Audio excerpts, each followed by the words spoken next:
ስትፈሩ ስትደነግጡ ምን በላ ስትሉ እሞት ይሆን ብላችሁ ስትፈሩ ድንግጥ ሲለን ይህን ማሰብ አለብን። ሰው ድንጋይ ሆኗል ዛሬ። እግዚአብሔር ብሎለት እንቀመጥበት የነበረ ድንጋይ በቅዱስ ላሊበላ ጸሎት መቅደስ ሆኖ ሰው ይቀድሳል። አልልልን ብሎ ደግሞኛ ዛሬ ድንጋዮች ሆነናል። እግዚአብሔርን ታሞ ያስታመመው ማን ነው? እግዚአብሔርን ታስሮ የጠየቀው አለ? እግዚአብሔር ተገፍቶ የፈረደለት ማን ነው? አንዳችም እንኳን የለም። ግን ዘገበርክሙ ለአሐዱ ምሉኑ እሳት ሊተገበርክሙ ላገባችሁት ብቻ ትዳርን እንኳን መያዝ አቅቷቸዋል። አንድ ሴት ይዞ መኖር በዚህ ዘመን ለወንዶች ሰማዕትነቱ ነባቸዋል። አንድ ባል ይዞ መኖር ሰማዕትነቱ ነባቸዋል። እኛ እኮ ማረፊያ ያጣ ነው። እምነታችን ቀዝቅዞ ነው። ወርደን ነው። ከቅዳሴ ከኪዳን ከጸሎት ከቁርባን ታተን ነው። ሃይማኖት ላለው ሰው ሁሉ ይቻላል። እስኪ ሁላችሁ ለሚያምን ሁሉ ይቻላል በሉ። ለሚያምን ሁሉ ይቻላል። ስንቱ ይቻላል? ሁሉም ይቻላል።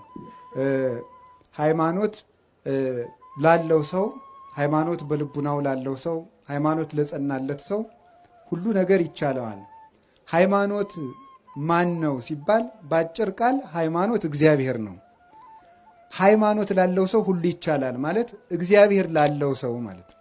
እግዚአብሔር ያለው ሰው፣ እግዚአብሔር በልቡ ላለው ሰው፣ በኑሮው ባንደበቱ በሁለንተናው እግዚአብሔር ያለው ሰው ሁሉ አለው።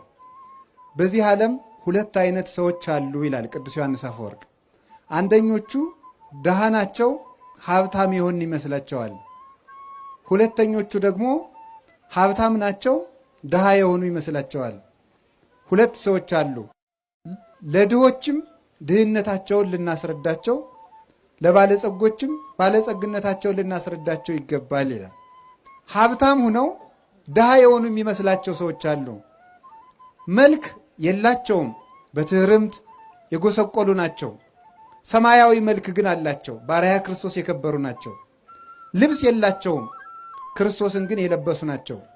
ምግብ የላቸውም፣ ቅዱስ ሥጋውን ክቡር ደሙን የበሉ ናቸው። ቤት የላቸውም፣ የብርሃን ቤት ግን አላቸው።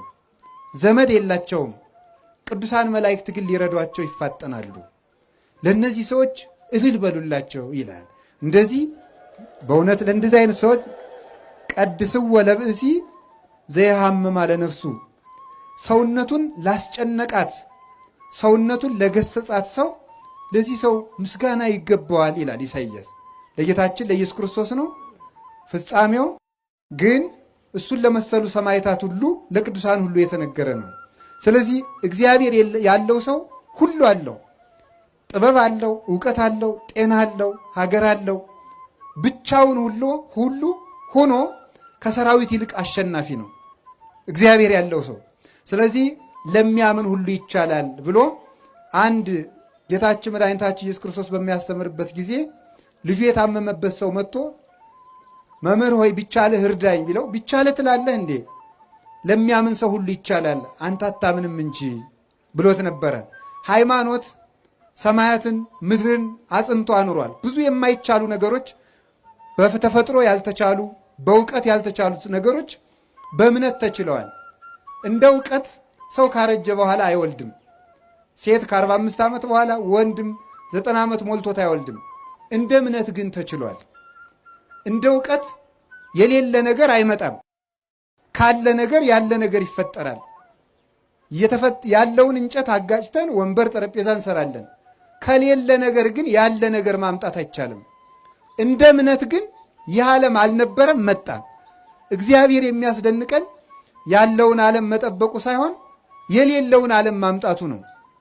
ሰውም ጠበቅኩ ይላል፣ ሰራዊትም ጠበቅኩ ይላል፣ አጥርም ቤት ይጠብቃል ይባላል። እግዚአብሔር ግን ያለን የሚጠብቅ ብቻ ሳይሆን የሌለንም የሚጠብቅ ነው። ቅዱስ ጎርጎርዮስ ተአርር ዘይዘረውከ ታስተጋብ ተአርር ዘይዘራይከ ታስተጋብ ዘይዘረውከ፣ አንተ ያልዘራኸውን ታጭዳለህ፣ ያልበተንከውን ትሰበስባለህ ብሎ አንድ ጨካኝ ባሪያ ለእግዚአብሔር የተናገረውን ሲተረጉም ምን ይላል? መክሊቱን ሰጥቶ መክሊቱን ከቀበረ በኋላ አንተ ክፉ ባሪያ ለምን በሰጠው መክሊት አላፈራህም ቢለው፣ አይ አንተ ያልዘራኸውን የምታጭድ ያልበተንከውን የምትሰበስብ እንደሆን ካውቄ ፈርቼ መክሊትን ወስጄ ጉድጓድ ቆፍሬ ቀበርኩት ብሎት ነበረ። ካዛ ምን አለው? ተአምረኒኑ ከመብስ የድሩቅ አነ እኔ ጨካኝ ሰው እንደሆንክ ታውቀኛለህ። ካልበተንኩት ካልዘራሁት የማጭድ ካልበተንኩት የምሰበስብ እንደሆንክ ታውቀኛለህ። ካወቅከኝ ለምን ትያግባይ ከወርቄ ውስጥ ማይዴ ለምንድን ነው መክሊቴን ያልመለስክልኝ ብሎት ነበረ። ታዲያ ይህንን ሊቁ ቅዱስ ጎርጎርዮስ ሲናገር ይሄ ሰውዬ እግዚአብሔርን ወቅሶታል። ያልዘራኸውን ታጭዳለህ፣ ያልበተንከውን ትሰበስባለህ ብሎ ወቅሶታል። እሱ የወቀስኩ መስሎት ነው እንጂ እውነቱን ነው። እግዚአብሔር ያልዘራውን የሚያጭድ ነው። እግዚአብሔር ያልዘራውን ያጭዳል፣ እግዚአብሔር ያልሰበሰበውን ያልበተነውን ይሰበስባል ይላል። ምስጢሩ እንዲህ ነው። እንዴት ነው እግዚአብሔር ያልዘራውን ያጭዳል? እግዚአብሔር ያልበተነውን ይሰበስባል? አዎ ይላል። እንዴት? ሰው ከበቀለ እንጨት ቤት ይሰራል። ሰው ከበቀለ ልጥ ገመድ ፈትሎ ቤት ይሰራል። ሰው ከበቀለ እህል እንጀራ ይጋግራል፣ ቂጣ ቆሎ ያዘጋጃል። ካለ ነገር ነው። እግዚአብሔር ግን ያልዘራውን ያጭዳል ማለት የሌለውን ዓለም ከሌለ ነገር አምጥቶታል። ካለመኖር ማምጣቱ ያልዘራውን ማጨዱ ነው። ስለዚህ እግዚአብሔር እውነትም ያልዘራውን የሚያጭድ የሌለን የሚያመጣ ካለመኖር ወደ መኖር አሁን በጣም ዝም ብላችሁ አስቡት። ስትፈሩ ስትደነግጡ ምን በላ ስትሉ እሞት ይሆን ብላችሁ ስትፈሩ ድንግጥ ሲለን ይህን ማሰብ አለብን። እግዚአብሔር ይህን ዓለም ከየት አመጣው? ለዚህ ሰማይ ጎተራ አልነበረውም። ለዚህ ምድር አዳራሽ አልነበረውም። አልነበረም፣ መጣ። እግዚአብሔር ያልዘራውን የሚያጭድ የተዘራውን ማጨድማ ገበሬም ይችላል። እግዚአብሔር ግን ያልዘራን ያጭዳል፣ ያልበተነው ይሰበስባል። እንደገና ደግሞ ተመልከቱ፣ ያልሰጡትን ተቀበልኩ ይላልና እውነትም እግዚአብሔር ያልዘራውን አጭዳል ይላል። ያልሰጡትን ተቀበልኩ ይላል። ለምሳሌ ለእግዚአብሔር እኛ አብልተነው እናውቃለን? ለእግዚአብሔር አጠጥተነው እናውቃለን? አሁን ዛሬ ዝክር ይዘከራል። ከዚያ ዝክር እግዚአብሔር ይቀምሳል? አይቀምስም። ከዚያ መጠጥ እግዚአብሔር ይቀምሳል? አይቀምስም። እኛ ከሰራነው ቤት እግዚአብሔር እንግዳ ሆኖ ይስተናግዳል? እግዚአብሔርን ታሞ ያስታመመው ማን ነው? እግዚአብሔርን ታስሮ የጠየቀው አለ? እግዚአብሔር ተርቦት ያበላው ማን ነው? እግዚአብሔር በርዶት ያለበሰው አለ? እግዚአብሔር ቸግሮት ያበደረው ማን ነው? እግዚአብሔር ተገፍቶ የፈረደለት ማን ነው? አንዳችም እንኳን የለም። ግን ዘገበርክሙ ለአሐዱ ምሉኑ እሳት ሊተገበርክሙ፣ ለሱ ሳናደርግለት ያልዘራውን ያልበተነውን ይሰበስባል። ለሱ ሳናደርግለት ለወንድማችሁ አድርጋችኋልና ለእኔ አደረጋችሁልኝ ብሎ ያላደረግንለትን አደረጋችሁልኝ የሚል ነውና እግዚአብሔርማ እውነትም እንዲህ የሚያደርግ ነው ይላል። ቸሮ አምላካችን እግዚአብሔር ስሙ የተመሰገነ ይሁን። ታዲያ እግዚአብሔር ያለው ሰው ሁሉን ይችላል። በሃይማኖት መካንነት ተችሏል። አሁን እግዚአብሔር ያሳያችሁ ክርስቶስ ያመልክታችሁ። አንዲት ጠጠር ወደ ውሃ ብንወረውር ጠጠሪቱ ትሰጥማለች። ግን ይሄ ሁሉ ዓለም ያለው በውሃ ላይ ነው። ለምንድን ነው የማንሰጥመው? በእግዚአብሔር ከሆነ ይቻላል።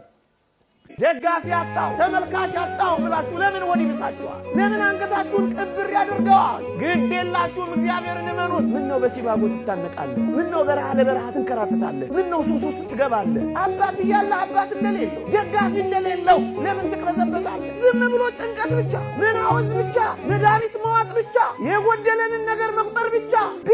ቢቆረጥ በእግዚአብሔር ተስፋ ይቆረጣል። አስረባችሁ እንኳን ሊያኖር እንደሚችል፣ ሳያስቀማችሁ እንኳን ሊያኖር እንደሚችል ማመን ይሄ ነው እምነት ነው። እመኑት እግዚአብሔር። እኛ እኮ እግዚአብሔርን የምንጠረጥረው ለማያምኑት እንኳን በሚሰጠው ነገር እኮ ነውና ያሳፍር። ዓለም መጀመሪያ ሳቋል፣ ከዛስ ደስታችሁን ነው የምትወስደው። ዓለም መጀመሪያ ቡረቀዋል፣ ከዚያስ ለቅሷችሁን ነው የምታበቃው። ይበቃኛል ካላችሁ ታርፋላችሁ። ከሰው ጋር ትወዳደሩ። ምክንያቱም ኑሮ ይበቃኛል ብላችሁ ስለምትሉ ጭንቅ አትበሉ። እናንተ ተረጋጉና ስከሩ። እግዚአብሔር የእውቀት መንፈስ አልሰጠንም፣ የመረጋጋት መንፈስ